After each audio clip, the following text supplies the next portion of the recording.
आपके यहाँ जैसे नौजवान दुनिया में नहीं, सिख नौजवान जब खड़ा होता है तो अलग दिखाई देता है। तो उसी की वजह से 7 सैकड़ा सिख थे महाराजा रणजीत सिंह जी के जमाने में पंजाब में, और सतलुज से लेके और काबुल तक उसका राज था।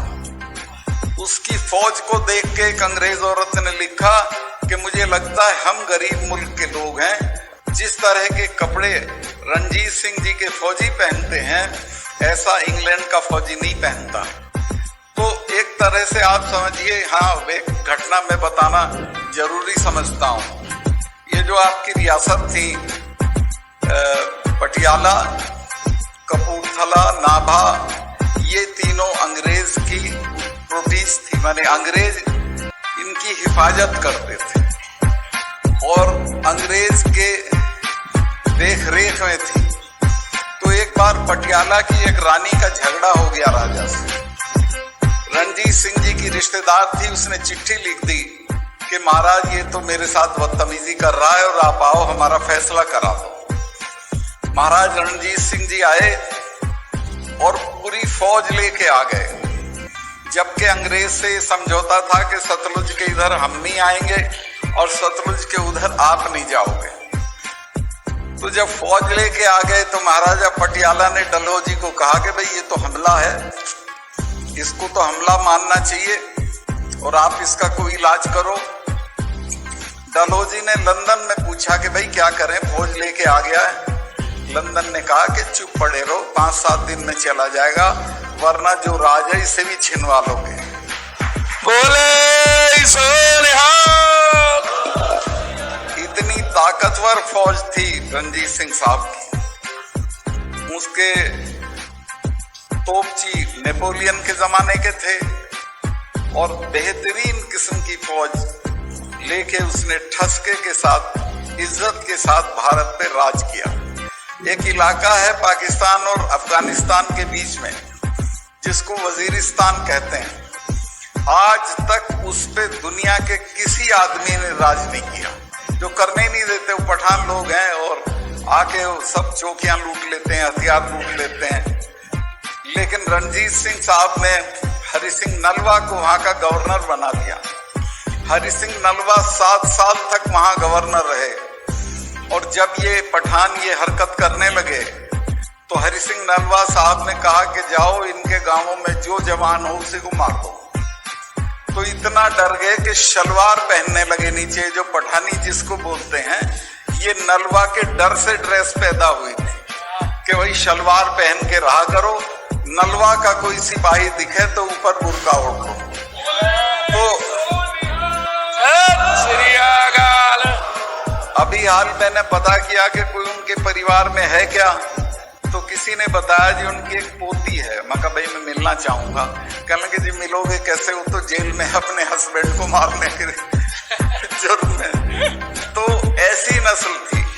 रणजीत सिंह साहब एक बार गए हुए थे शिकार खेल और शेर ने हमला किया, उन्होंने तलवार मारी, तलवार उनके हाथ से छूट गई। उनके बराबर में थे नलवा। नलवा ने देखा कि अब शेर दोबारा हमला करेगा और महाराज को गिरा देगा घोड़े से, तो अपने घोड़े से कूद के और शेर की तरफ लप गए। तो नलवा पे जब शेर ने हमला किया तो उसने दोनों हाथ पकड़ के शेर के ऐसे तोड़ दिए, तब उसका नाम नलवा पड़ा। तो इस धरती पे कैसे कैसे लोग पैदा हुए हैं। मैं उसमें था कश्मीर में, अभी एक फिल्म आई है, बहुत लोग कहते हैं ये फिल्म देख लो देख लो, कश्मीर फाइल्स देख लो। मैं कहा भाई मैं तो वहां होके आया हूँ। कल ही वो दिन था जब 370 हटाई थी हमने, तो मैं कहा मैं तो वहां होके आया हूँ। वहां एक इलाका है आपका छत्तीस सिंहपुरा उसे बोलते हैं, तो 36 सिखों के गांव है। तो टेररिस्ट ने एक रात में आके 15-20 लोगों का मर्डर कर दिया।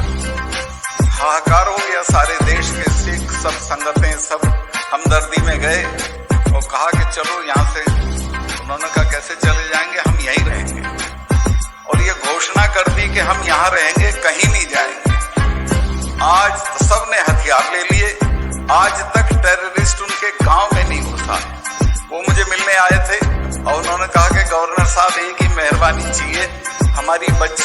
गांव के बीच से जाती हैं पढ़ने के लिए, हमको एक लड़कियों का डिग्री कॉलेज दे दीजिए और यहाँ दे दीजिए।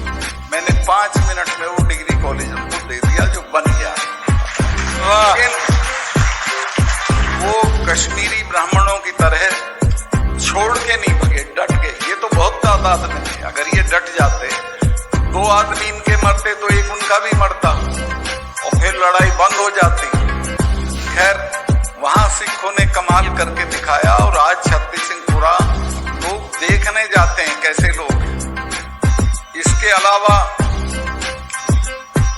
मैंने 1 साल में 44 कॉलेज दिए, 4 मेडिकल कॉलेज दिए और जाट और सिख जब भी मेरे से मिलने आते थे तो छूटते ही कहते थे रणजीत सिंह के बाद हमारा आदमी आया, क्योंकि महाराज का भी वहां शासन रहा था। बोले सो निहाल। उन्होंने जहां जहां कॉलेज मांगे मैंने कॉलेज दे दी और आज ये हालत है। हाँ, बॉर्डर के साथ इनके गांव पड़ते हैं, तो वहां जो हमला होता था पाकिस्तान की तरफ से, टेररिस्ट इधर उधर से आ जाते थे, तो वो उसका सबसे ज्यादा जो दबाव पड़ता था सिखों पे, जाटों पे और ये जो गुजर लोग हैं पशुपालन करते हैं। तो मैंने ये कर दिया कि बॉर्डर के 10 किलोमीटर तक सबको आरक्षण कर दिया, सबको रिजर्वेशन कर दिया और आज सबके बच्चे वो आरक्षण ले रहे हैं। तो मैं जो कहना चाहता हूं वो ये है कि अपने बच्चों को तालीम की आदत डालिए, बढ़िया से बढ़िया जगहों पे। यहाँ तो पहले बहुत अच्छे कॉलेज थे, बेसिकली तो लाहौर में थे, अमृतसर में थे। अब पता नहीं आप लोग कॉलेज बना रहे हैं कि नहीं बना रहे हैं प्राइवेट, लेकिन बजाय बड़ी हवेलियों के कॉलेज बनाइए, बच्चों को बढ़िया जगह पे पढ़ने भेजिए। और अगर मुल्क में फिर किसानों फिर क्या 100 किसानों की लड़ाई आपके सर पे आने वाली है, उस लड़ाई के लिए तैयार रहिए। और मैं तो सब कुछ छोड़ के आपके साथ चलाऊंगा और किसी भी कीमत पे मुंह नहीं मोड़ूंगा।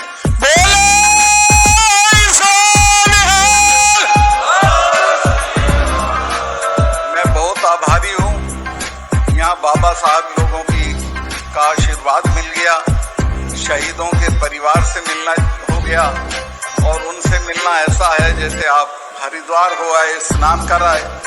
तो मेरा तो जीवन सफल हो गया यहाँ आके।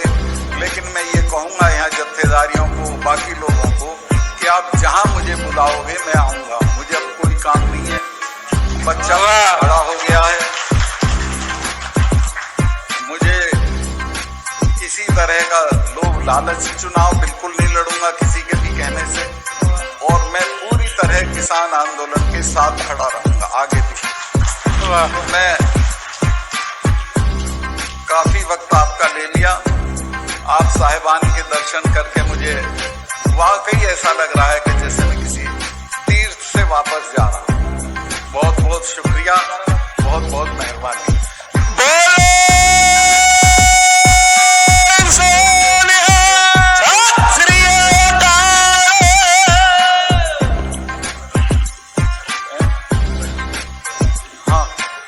बंदियों का जिक्र किया है वो मुझे मालूम है, क्योंकि मेरी इनसे बात हो चुकी है।